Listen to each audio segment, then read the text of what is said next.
ঘটনা হয়েছে সবিতা নমশূদ্র এবং ওনার ছেলে অমিত নমশূদ্র আজকে সন্ধ্যা নাগাদ মোটামুটি 1 ঘন্টা আগে অ্যারাউন্ড 9টার দিকে ওরা এসছে, 9:15টার দিকে হবে।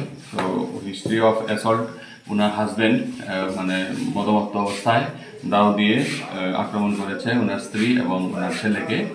তো এতে স্ত্রী এবং ছেলে দুজনেই আহত হয়েছেন। স্ত্রীর গলার বা সাইডটাতে কেটে গেছে, খুব রক্ত ঝরছিল। তো এখানে আমরা ফার্স্ট এড করেছি। তো ইন্টারনাল হেমোরেজ থাকতে পারে, তার জন্য ওনাকে রেফার করা হয়েছে। আর ছেলেটার পিঠের বা দিকের নিচের অংশ কেটে গেছে প্রায় 3-4 সেন্টিমিটার, ওখানটাও ড্রেসিং করা হয়েছে। তো ওনার মাকে রেফার করা হয়েছে, তার জন্য ওনার ছেলেও সাথে যাবে বলে দুজনকে একসাথে আমরা জীবিতে স্থানান্তরিত করেছি। এইমাত্র ওনারা গেলেন।